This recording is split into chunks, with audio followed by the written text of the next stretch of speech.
देखिए, खुदा ने तो पूरी कायनात बनाई, सारे मखलूक़ात बनाया अपनी संकल्प शक्ति से, अपनी खुदाई ताकत से। कुन फ़ेकुन कह देने से पूरी कायनात और सारे मखलूक़ात की तख्लीक हो गई, निर्माण हो गया, जिसमें उसका कुछ लगा नहीं, जिसमें उसका कुछ लगा नहीं। जैसे जादूगर जादू में गीली गीली गीली करता है और कबूतर बन जाती है, गीली गीली करता है तो जानवर बन जाता है। तो जादुई शक्ति, जादुई ताकत से खुदा ने पूरी कायनात को, सारे मखलूक़ात को बनाया। ये खुदा की खुदाई से या खुदा की जादुई शक्ति से बनी है। जो 18,000 मखलूक़ात है, 84 लाख यूनिया है। हर प्राणी, हर जीव, हर पेड़ पौधा, हर शय, हर मखलूक़ात जिसमें आती है। लेकिन इंसान की जब तख्लीक की बात आई, मनुष्य के निर्माण की जब बात आई,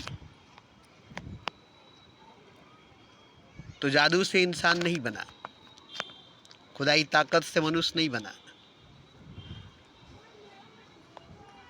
कुन फ़यकून कह देने से इंसान नहीं बना, मनुष्य नहीं बना। इंसान की तख्लीक, मनुष्य के निर्माण करने में खुदा को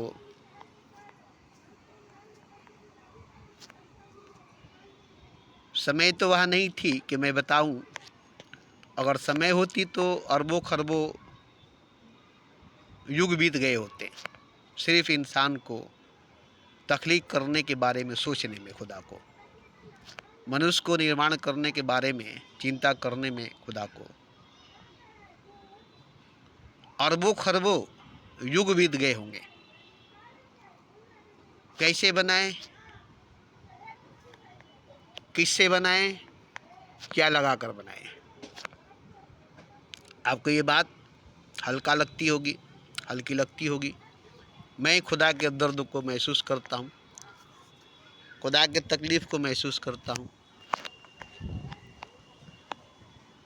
और अच्छी तरह से मैं जानता हूँ,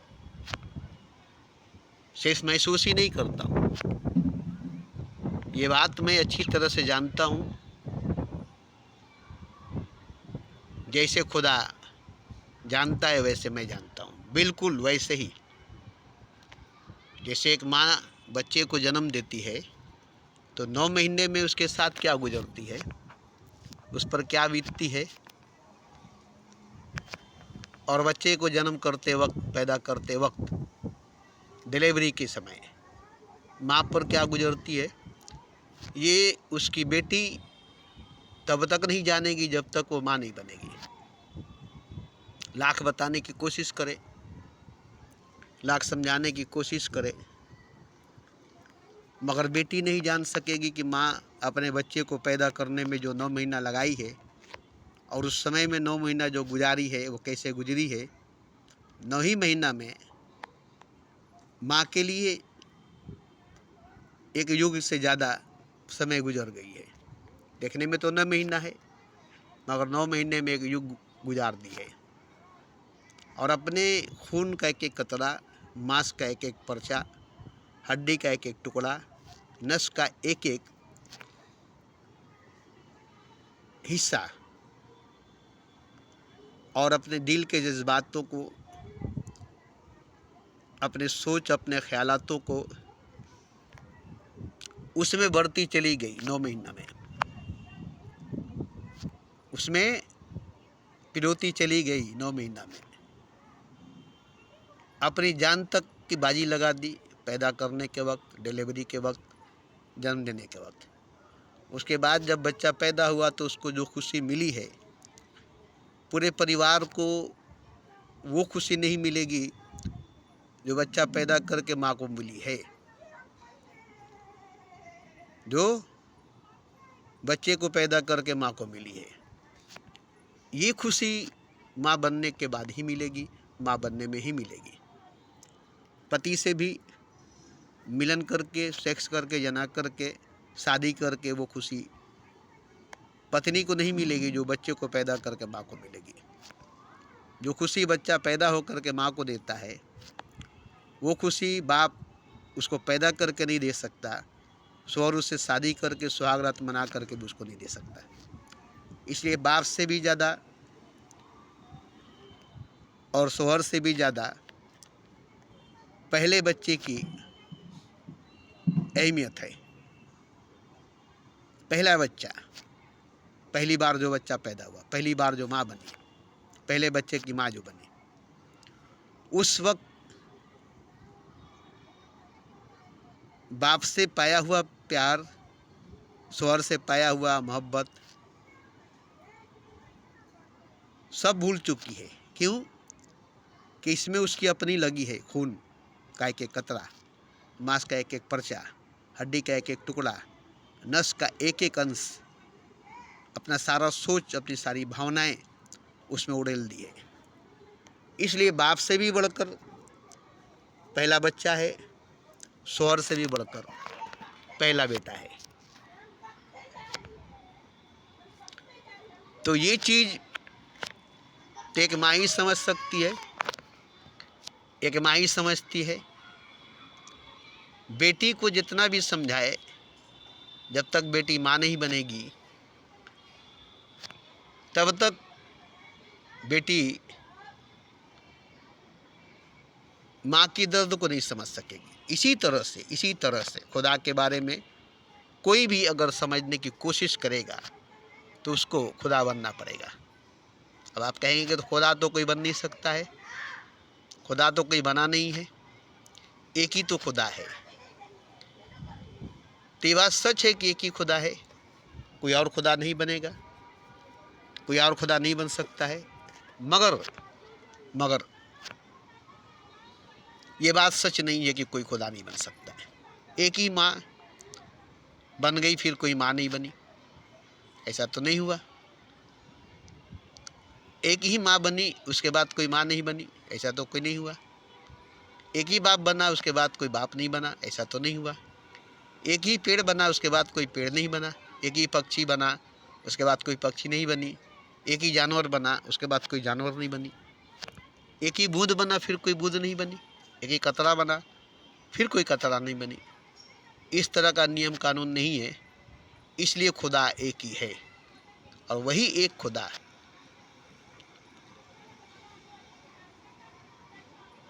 अपना दर्द किससे शेयर करेगा, अपना तकलीफ़ किसको बांटेगा, अपने जज्बात को, अपने जुनून को, अपनी मोहब्बत को, अपने प्रेम को, अपने इश्क को किससे शेयर करेगा, किसको बांटेगा।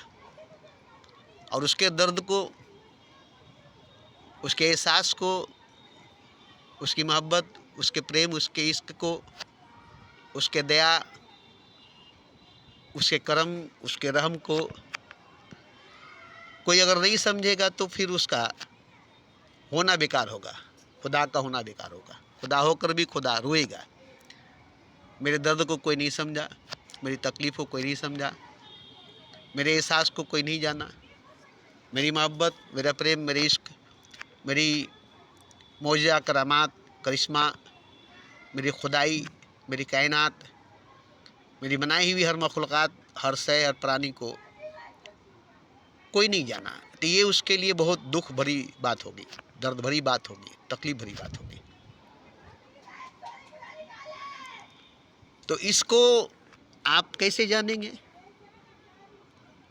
कि एक इंसान को बनाने में खुदा का सब कुछ लग गया है। एक मूर्तिकार एक मूर्ति को बनाने में अपना सब कुछ लगा सकता है मगर खुद को उसमें नहीं लगा सकता।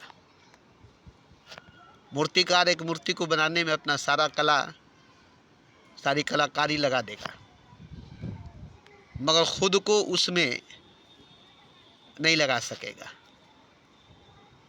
खुद को मूर्ति नहीं बना सकेगा, खुद मूर्ति नहीं बन सकेगा। मगर खुदा ने जब इंसान को बनाया तो माँ अपने बेटे को या अपने बच्चे को जो बनाई वो तो कुछ भी नहीं है, हालांकि बहुत कुछ है, बहुत कुछ है, मगर कुछ भी नहीं है, कुछ भी नहीं है। इंसान को बनाने में खुदा का सब कुछ लग गया, फिर भी इंसान नहीं बना, मनुष्य नहीं बना, फिर भी इंसान नहीं बना, मनुष्य नहीं बना। एक पुतला बना, एक मूर्ति बना, एक मुजस्मा बना, एक बुत बना, इंसान नहीं बना। अपनी सारी खुदाई, सारी जादुई ताकत, सारी करिश्माई ताकत लगा दिया, फिर भी इंसान नहीं बना, मनुष्य नहीं बना। बुद्ध बनकर रह गया, मुजस्मा बनकर रह गया, पुतला बनकर रह गया, और इंसान नहीं बना। अब खुदा को इंसान बनाना था, ये उसका ख्वाब थी, ये उसका सपना था, ये उसकी बहुत बड़ी चैलेंज थी। जैसे एक संतरास का दावा था कि ऐसा बुद्ध बनाऊंगा जिसके आगे शहंशाह अपना तलवार, ताज सिपाही अपना तलवार, इंसान अपना दिल निकाल कर रख देगा, ऐसा बुद्ध बनाऊंगा। एक शहंशाह के महल में, अकबर के महल में एक संतरास का दावा था कि ऐसा बुद्ध बनाऊंगा जिसके आगे शहंशाह अपना ताज उतार कर रख देगा, इंसान अपना दिल निकाल कर रख देगा, सिपाही अपना तलवार उठा कर रख देगा। ऐसा बुद्ध बनाना उसकी सपना थी, ख्वाब थी, मगर ऐसा बुद्ध नहीं बना सका। मगर जानते ऐसा बुद्ध बनाया? उसने पत्थरों के बहुत सारे बुद्ध बनाए जिसके आगे कभी कोई सिपाही अपना तलवार नहीं रख सकता, शहंशाह अपना ताज नहीं रख सकता, इंसान अपना दिल निकाल कर नहीं रख सकता। क्योंकि पत्थर के बुत के आगे, पत्थर के खुदा के आगे, पत्थर के मुजस्मे के आगे, पत्थर की मूर्ति के आगे कोई ताज अपना उतार कर नहीं रखेगा, कोई दिल अपना निकाल कर नहीं रखेगा, कोई तलवार अपना उठा कर नहीं रखेगा। क्योंकि बेजान है, उसमें रूह नहीं है, उसमें दिल नहीं है, उसमें जज्बात नहीं है, उसमें जिंदगी जीवन नहीं है। तो उसने एक जिंदा जीता जागता इंसान को बुद्ध बना दिया। ये उसके समझ में नहीं आया था कि ये बुद्ध बनानी थी, मतलब इंसान को ही बुद्ध बनाना था, ये वो नहीं जानता था। मगर आखिर में एक इंसान उसको ऐसा मिल गया जो बुद्ध बनने के लिए तैयार हो गई। तो अनारकली को बुद्ध बना दिया, और वो बुद्ध बनने पर मजबूर भी हो गई, बुद्ध बनने पर तैयार भी हो गई, और बुद्ध बन भी गई। खेला बात नहीं था बुद्ध बनना इंसान के लिए, क्योंकि इंसान को बुद्ध बनाना ये संतरास के बस की बात नहीं थी। मगर वो तैयार हो गई और वो बुद्ध बन गई। ये बना दिया और वो बन गई, दोनों की काम आई, दोनों का हाथ था, बनने में और बनाने में दोनों के साथ थी। तो वाकई ऐसी बुद्ध बन गई जिसके आगे शहंशाह अपना ताज उतार कर रख दिया, सिपाही अपना तलवार उठा कर रख दिया, और इंसान अपना दिल निकाल कर रख दिया। सलीम अपना दिल निकाल कर उसके कदमों में रख दिया, उससे मोहब्बत किया, उसके लिए अपने बाप से जंग किया, उसके लिए तोप के सामने खड़ा हो गया।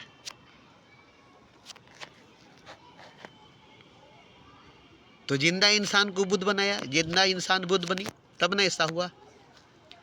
ऐसे ही खुदा इंसान को बनाया, मगर इंसान एक बुत की तरह, मूर्ति की तरह, मुजस्मे की तरह था, जिसके आगे खुदा को झुकना गवारा नहीं था, खुदा को झुकना गवारा नहीं था। तब देखा कि अब तो मेरी सपना, मेरी ख्वाब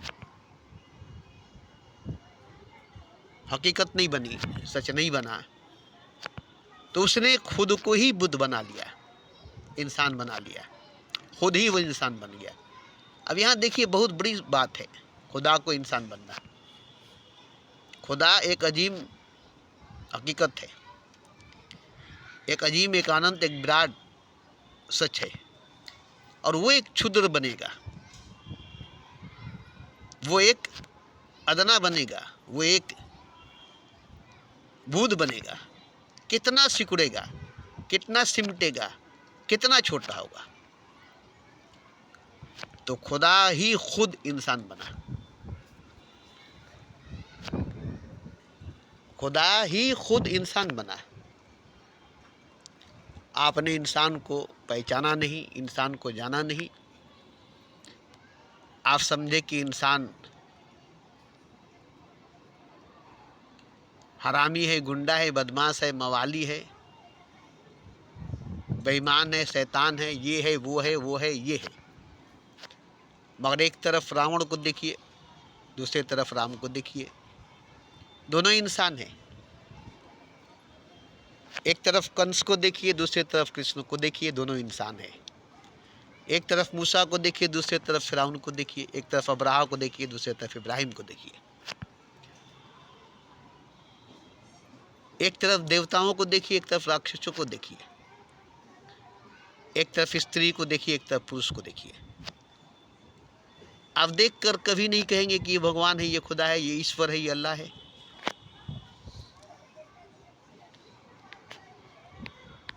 आप कभी नहीं कह सकते। राम को भगवान कहेंगे, कृष्ण को भगवान कहेंगे, मूसा को, मोहम्मद को खुदा कहेंगे, अब्राहा को, फिरौन को, कंस को, रावण को नहीं। एकदम एंटी, एकदम एंटी, अंधकार और प्रकाश। मगर दोनों भगवान ही है, दोनों खुदा ही है। ये नहीं कि रावण कोई दूसरा है, राम भगवान है, रावण भगवान नहीं है, कृष्ण भगवान है, कंस भगवान नहीं है, मूसा खुदा है, इब्राहिम खुदा है, फिरौन नहीं, अब्राहा नहीं। नहीं, ऐसी बात नहीं है। खुद खुदा ही बना पहले इंसान। तो इंसान तो बन गया खुद खुदा ही। तो एक इंसान खुदा बन गया, खुदा एक इंसान बन गया। तो सब कुछ इंसान में खुदा था, बल्कि सच में इंसान नहीं था, खुदा था। तो खुदा ही खुदा बना, खुदा ही इंसान बना। ये देखकर खुदा को बहुत कमी नजर आई, बहुत खालीपन नजर आया, बहुत सूनापन नजर आया। तब उसमें से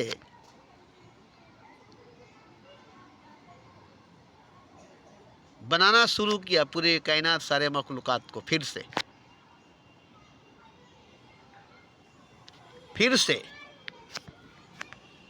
जबकि पहले बना चुका था, पहले बना दिया था। मगर फिर से सबको मिटा करके, सब कुछ मिटा करके अब इंसान में से, इंसान को ही सब कुछ बनाना शुरू किया।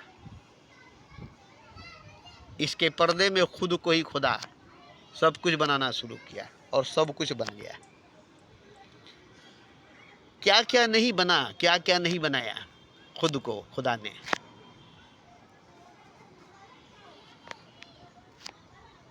जितना नीचा से नीचा गिरना था गिराया।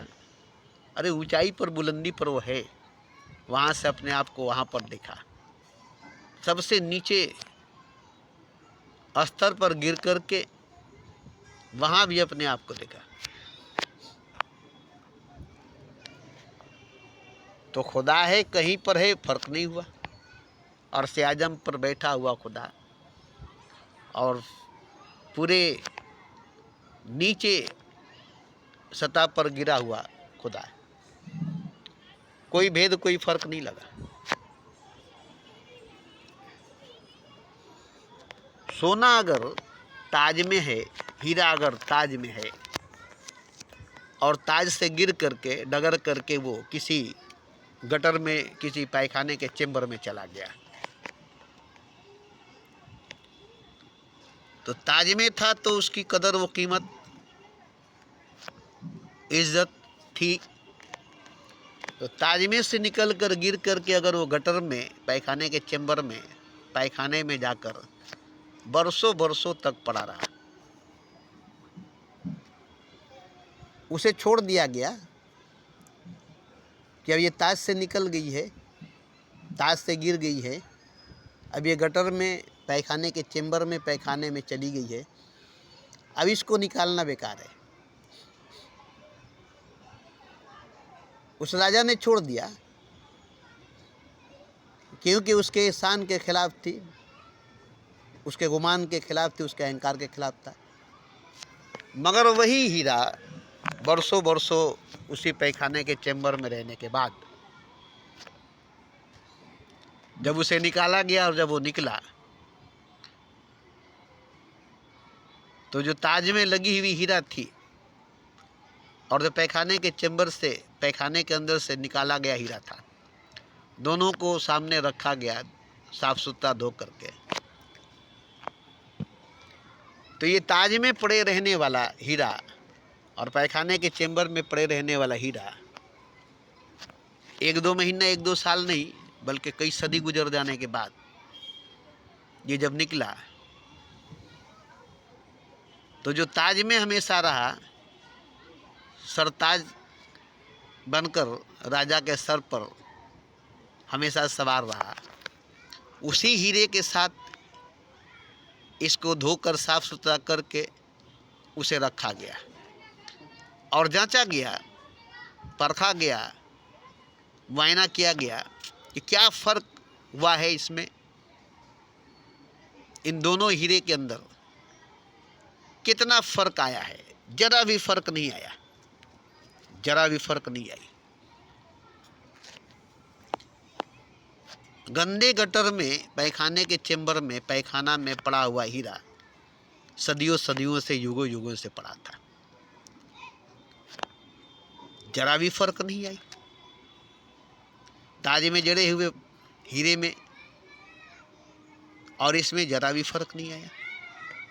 तो हीरा हीरा है, हीरा हीरा है, कीचड़ में रहे, नाले में रहे, पैखाने में रहे, बरसों बरसों, सदियों सदियों, युगों युगों तक रहे, मगर उसकी चमक दमक, उसकी कीमत, कदर, इज्जत बनी रहेगी। उस पर माहौल का कोई असर नहीं होगा। ऐसे ही खुदा की बात हुई। बाजार में वेश्या बनकर खुदा ही बैठा है, पैखाने के चेंबर में कीड़ा बनकर खुदा ही बैठा है। उसको कोई फर्क नहीं पड़ा कि मंदिर में देवी बनकर बैठा और बाजार में वेश्या बन करके बैठा, फूल में भंवरा बन करके बैठा, पैखाने के चेंबर में कीड़े बन करके बैठा, कुछ फर्क नहीं पड़ा उसको। वो खुदा था, खुदा है और खुदा ही रहेगा। उसने अपने आप को हर तरह से तोड़कर, ममोड़कर, निचोड़कर, मिटाकर देखा। आईने के 100 टुकड़े करके देखे, एक में भी तन्हा थे, 100 में भी अकेले रहे। तो ये तो खुदा ने खुद को कई टुकड़ों में कर कर के देखा, कई हिस्सों में कर कर के देखा, फिर भी हर हिस्से में, हर टुकड़े में खुदा ही रहा। इसलिए कि वो खुदा है, इसलिए कि वो खुदा है।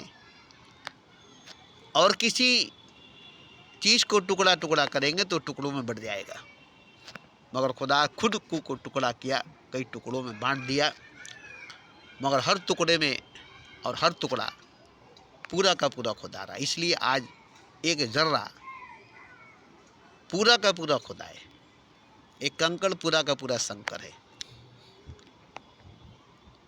जो विराट रूप देखे अर्जुन को दिखाया गया महाभारत में, वो विराट रूप। तो एक जर्रा